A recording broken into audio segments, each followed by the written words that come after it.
Hey everyone, it's Dominic, the Primetime Treasure Hunter. Welcome back to another video. It's been a while since I've done one of these videos from this angle, so I figured I'd kick it old school, give you some shipping tips. I haven't done a shipping tip video in a while, and this one I think you might appreciate because it's going to be more and more important to get your items into smaller and smaller boxes as priority mail shifts to a dimensional shipping rate system. And so the size of the box can be very, very important. So in terms of determining price, I mean, it always has been important, but it's going to be even more important going forwards. And I want to give an example of how sometimes you're going to have to be creative to get items into a box that's smaller as opposed to like some big giant one that you've got to put a void fill in. Now, I have done videos before on how to use a box cutter or a carton resizer.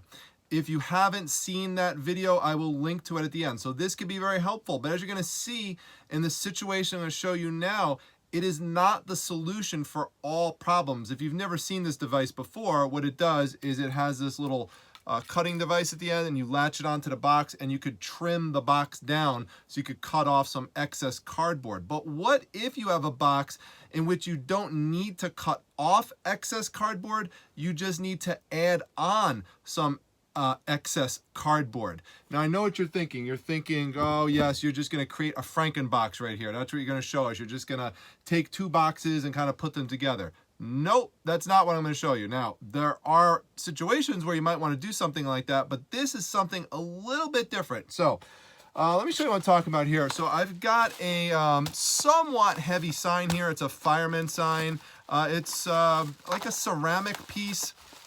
But it's pretty strong, but you want to make sure you protect it well. So I've got it in large bubbles right here for the bubble wrap, and it's square shaped and it's quite big, so it's difficult to find a box, a square box that's really going to fit this because your average size box you have it laying around is smaller than this. So you really need something rectangular, and a lot of the rectangular boxes, they're really, really long, and they might not be wide enough. So you have kind of this weird situation where you just don't have the perfect size box laying around. Now, the closest thing I have, and I have tons of boxes around here for all sorts of situations, but this is the closest one that I have, and I like it because it's a nice sturdy box. It's really got strong edges, strong corners. It's going to protect this item really well. I mean, you can see here, it is not denting or anything. It is really, really strong. So I've got my sign. It's all bubble wrapped. I'm going to put it inside the box, and I'm going to show you what the problem is that I have when I put it inside here. So I'm just going to put it in like this.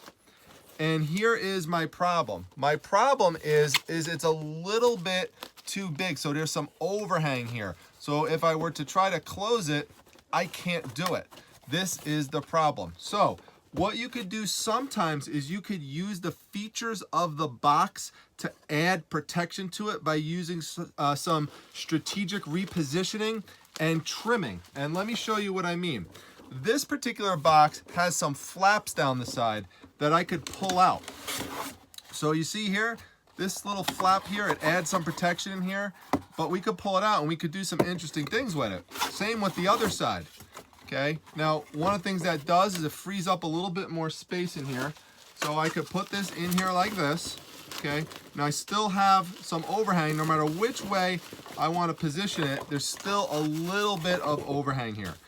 But what we could do is we could take this and we could layer it over the top, and we could take this part and we could layer it over the top as well. The problem is, if we just do it like this, it's going to be very messy, and these sides are never going to fold over it.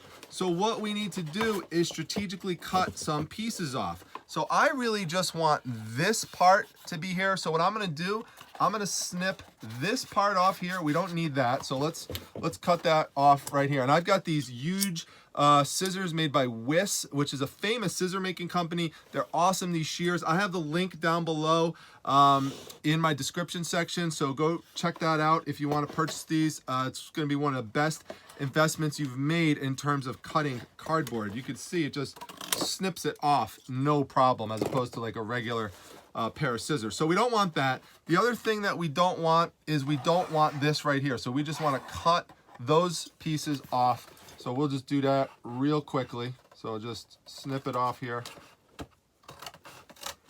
We do not need this. And you're going to see what it's going to do.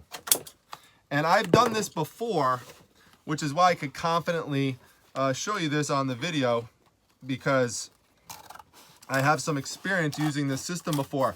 And so I can tell you that the things do arrive safe, secure, and not damaged using this system. Okay, so now you can see we've got this strip, it's straight across, but we want this one to come across as well. So we've just got to do the same thing here and cut these little pieces off. So I'm just going to cut this little flap off right here. So that's gone. And now I'm going to cut this one off as well. So just do another trim. Now, I didn't even plan to do this video. I didn't know this was going to happen. So yes, I seriously do walk around sometime with this shirt that my kids got. My daughter, Little Miss Primetime, actually picked this up for me. They call me the Primetime Treasure Hunter. I'm really was not wearing this for the video. I just had it on. So I love the shirt. It's great that she got me that. All right, so now we've got that they are both overlapping nicely. So what I want to do here is I do have like a little bit of space, and I always talk about filling void fill. We don't want this shaking around.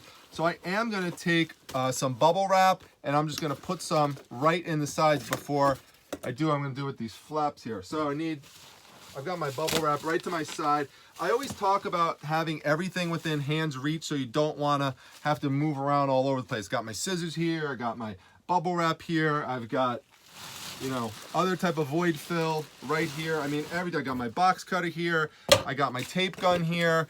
It's just a tip for people who are new. You know, if I need an envelope, I've got envelopes right here. If I run out of tape, I've got more tape right here. It's just a little aside, but it's also a little tip that I think is real important. Every second counts, especially as your business is growing and getting bigger. So you want to always make sure you're putting in the most efficient systems as possible. And you see what I did here with this bubble wrap, by the way? I basically just folded it over in half. I just rolled it up, and I just basically made a straight piece of protectant right down the side here. So you just sometimes got to be a little creative with how you do things, and that's what I wanted to show you. So that protects that really well. And then we've got a little part right there. We could do that as well. Let me get one more piece. And if this winds up, sometimes you might find that one side you could put that large bubble wrap down, it goes down okay, and this one may not. If that's the case, then you just get the smaller bubbles and you could squeeze that in there. So I'm just going to see if this will fit in there. And let's see if it'll go. And I think we're having success here. So that is great. So, you know, you want it nice and tight. You don't want it moving around. Now it's nice and protected. The less it's moving around, the less chance it has of getting damaged. Always remember that, especially if you're new. Okay, so we've got these flaps. They perfectly lay over. What we want to do now is tape these flaps together. So just take the tape gun here. I highly recommend, again, if you're new into reselling, a 3-inch tape gun as opposed to the 2-inch tape gun. You'll use both of them, but this one will do wonders for your reselling business. Yes, the link is down below in my description section. They are affiliate links through Amazon, so purchasing anything through there does help support the channel, so just keep that in mind. Gonna just tape that right there. Okay, so now that's nice and secure, and now I'm just gonna run a piece of tape, whoops, and now I'm just gonna run a piece of tape all the way across it. Okay, there we go. All right, so now with that being said, I could take this now and I could put it right over the top of this. So I'm just gonna fold this in. So we got that part in like that, and I'm gonna just make sure it's secure all the way around with each step. It'll just make it easier to close it as opposed to trying to close 2 flaps down on it at once. Taping them down one at a time like this really does help.